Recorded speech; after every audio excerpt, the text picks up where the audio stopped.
At 5:19 a.m. Pacific on Tuesday, February 17, 2026, the Sierra Avalanche Center issued a warning for the mountains around Lake Tahoe, and the language was not cautious.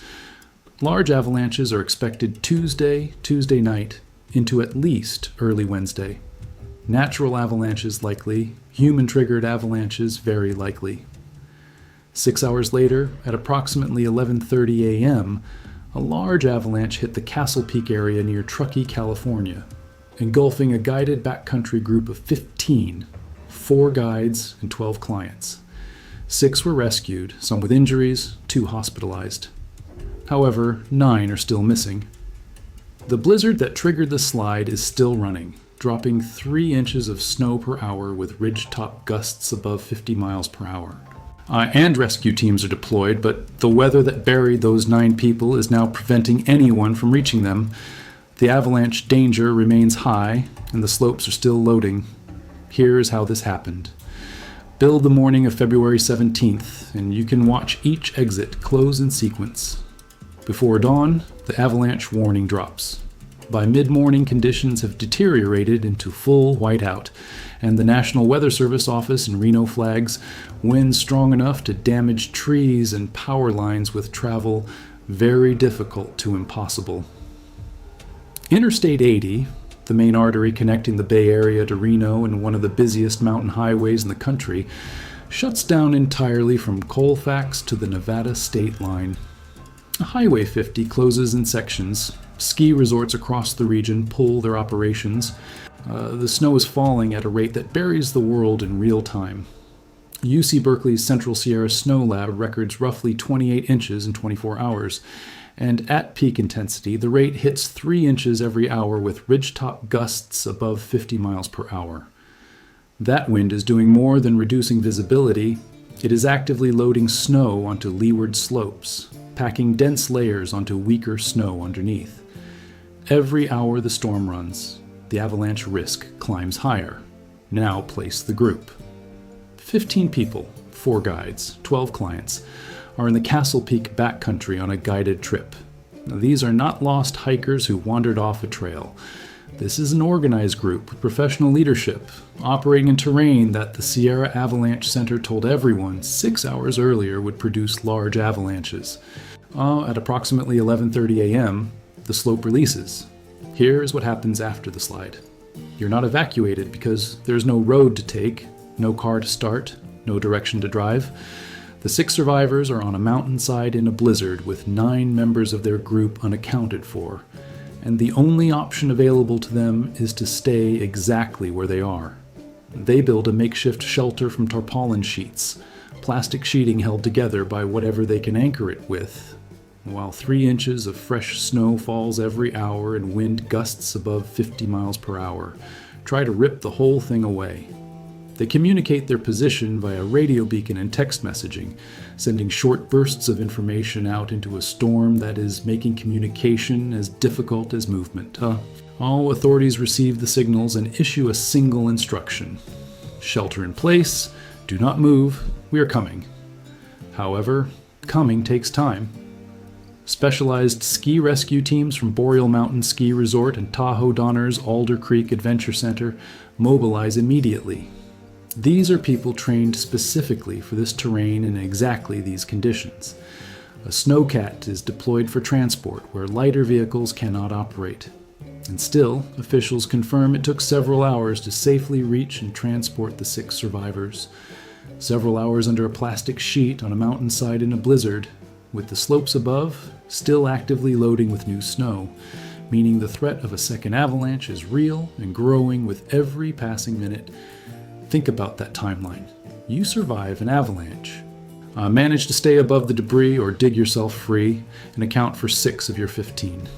Then you sit under a tarp and wait, knowing rescue is coming but not knowing when it will arrive, because the storm that just tried to kill you is now blocking the only people who can help. This is not a disaster where you call 911 and hear sirens within minutes. The most experienced mountain rescue teams in the Sierra Nevada needed hours to cover the distance because the storm decides the timeline. Not the governor, not the search teams. The mountain. Now zoom out from Castle Peak, because this avalanche did not happen in isolation. It happened inside a storm that paralyzed the entire Sierra Nevada corridor. Interstate 80 is fully closed from Colfax to the Nevada state line, which is roughly 90 miles of the primary route between Sacramento and Reno, completely sealed off. Highway 50 is closed in sections, and ski resorts have shut down across the Tahoe Basin. The National Weather Service language says it plainly. Travel very difficult to impossible with periods of whiteout conditions. The snow lab number needs context to land properly. 28 inches in 24 hours.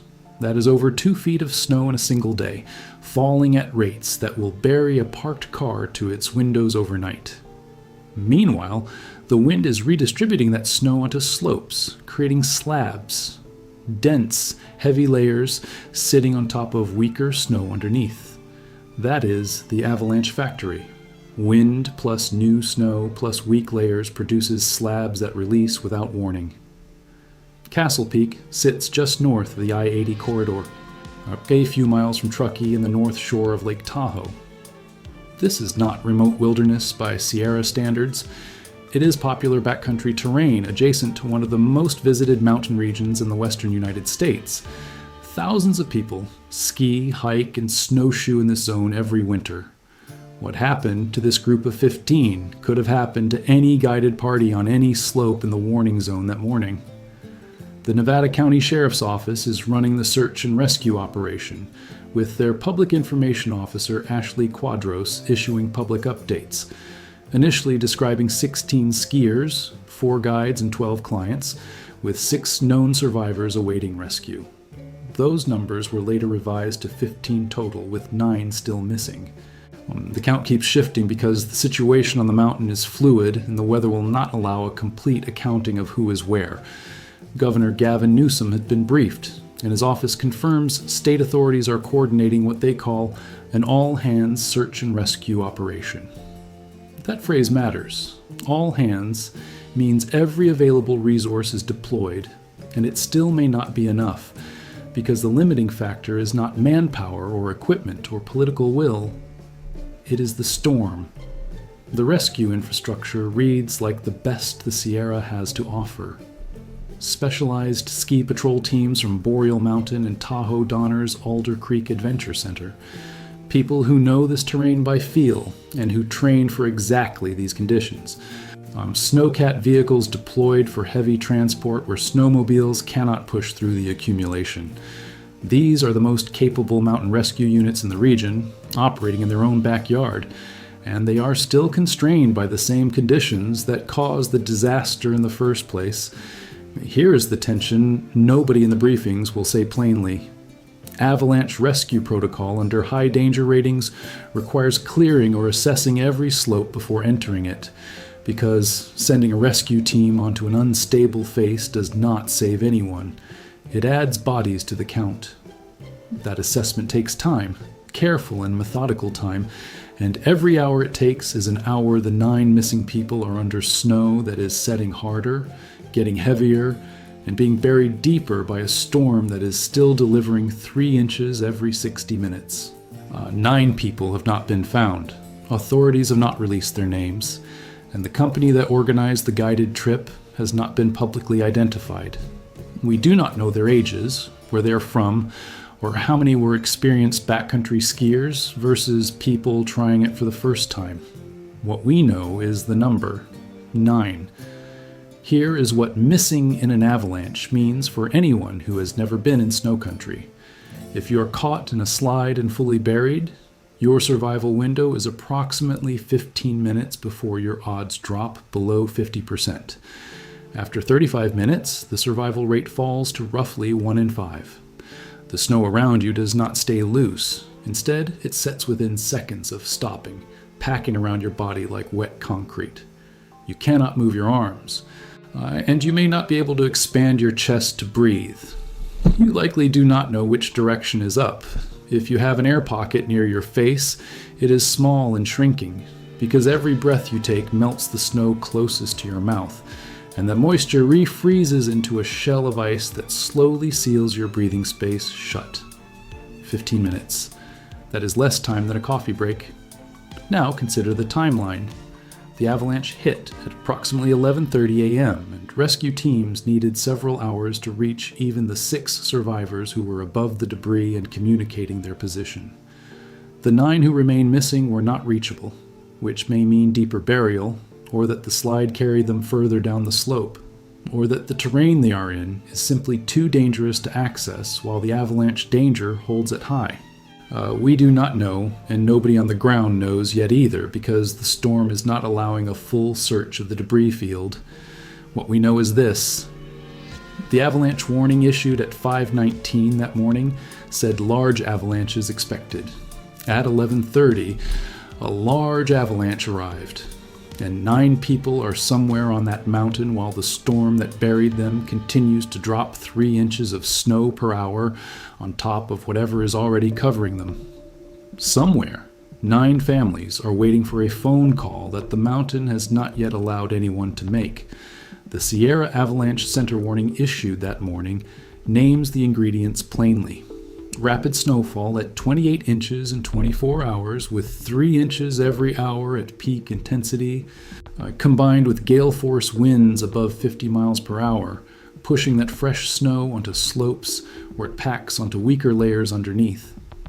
The result is what avalanche forecasters call a slab. A dense, heavy sheet of snow sitting on top of a fragile foundation like a concrete patio balanced on a layer of sugar. When the weight on top exceeds what the weak layer can hold, the entire slab breaks loose and moves as a single mass, not a trickle down the mountain, but the whole face releasing at once. That is what hit the Castle Peak group.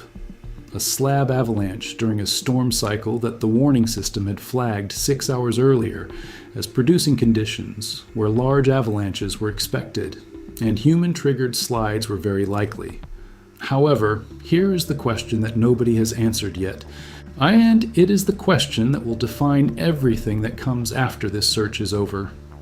Was this slide triggered naturally by the storm loading snow onto an unstable slope? Or did the group's movement across the face contribute to the release?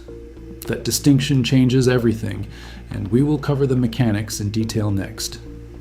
As of right now, 9 people remain missing on Castle Peak. The avalanche danger is still rated high and the storm is still active, still dropping snow, still loading the slopes above the search zone with fresh weight. Rescue teams are working, but constrained by the same conditions that caused the disaster in the first place. No official has given a timeline for when the missing will be found, and no one has said publicly whether this remains a rescue operation or has become something else. The families of 9 people are waiting for information that the mountain is not yet allowing anyone to retrieve. The avalanche warning said it at 5:19 in the morning. Large avalanche is expected. At 11:30, one arrived. The storm is still running, the slopes are still loading, and 9 people are still somewhere on that mountain under snow that gets heavier and deeper with every hour that passes. The mountain is not done.